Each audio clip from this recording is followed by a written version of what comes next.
Yo, oye, era, era. Ah, ah, ah, ji, ah. السلام عليكم. زه فقیر حسین خبرې کوم. دی مو ورور دی. دا اته کاله کېږي بیمار دی. زموږ پلار ډېر غریب دی. زموږ وس نشته. تاسې که څه مدد کولی شئ چې زموږ ورور زندګي بچ شي. زموږ هېڅ وس نشته، هېڅ دا نشته چې د علاج وکړو یا د زندګي بچ شي. تاسې څومره قرآن وروڼه وي، پلیز تاسې موږ سره مدد وکړئ چې زموږ ورور زندګي بچ شي. السلام علیکم. ایمو ټول پښتانه وروڼو ته ایمو ډېر ډېر سلام می او خاص طور پر هغه مسافرانو وروڼو ته چې هغه د مو هر قسم مریضان سپورټ کوي. او زه نن راغلی یم د پرچینار شهر یوې داسې سوسایټۍ ته چې هغه ډېر غریبه سوسایټي دی. دا تاسې معصوم بچی به کس وی عبدالله نما دی. 8 کاله کېږي دا په دغه ویل چیر باندې پروت دی. نه سلام د هغوی مور پلار ته وي چې دا معصوم کوم انداز سره به هغوی ټریټ کوي. ویلې چې دونه تلای شي، نه پڅېدای شي، نه مزال کوای شي او نه مړی خپلو لاسو سره خوړای شي. نو دوی کور نه ډېر زور غربات دی، ډېر زیات په تکلیف دي.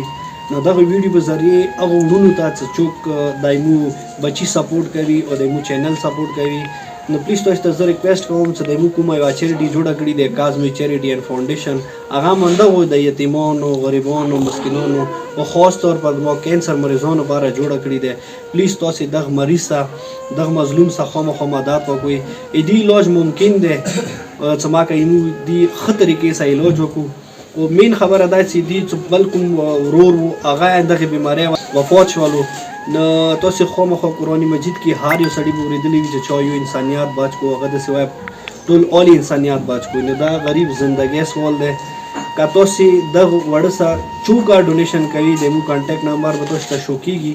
نو پلیز تاسې موږ سره خامخا رابطه وکړئ، دغه سره ډونیشن وکړئ چې زر په زر د موږ دغه معصوم علاج وکړو. ما که خدای دې د خپله نوې زندګي ورکړي، نوې خپې ورکړي.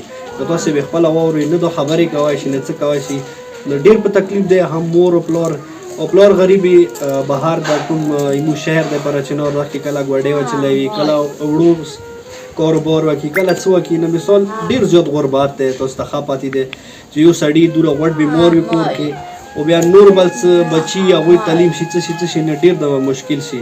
پلیز 2000 کېږي، تاسې عبدالله سره مدد وکړئ چې موږ د علاج بھرپور او ښه طریقې سره وکړو. نو زه خدای نه سوال کوم چې موږ څومره مسافران وروڼه دی هغوی ټول خدای په خپل حفظ کې وساته. ډېره ډېره مهرباني. السلام علیکم ورحمت الله وبرکاته. ټول وروڼو ته زه ګزارش کوم چې پلیز تاسې موږ پیج خامخا فالو کړئ، د مو یوټیوب چینل دی دا سبسکرایب کړئ. ما که مو نور یتیمانو، غریبانو، د کینسر مریضانو سره مدد وکړو. ډېره ډېره مهرباني. السلام علیکم.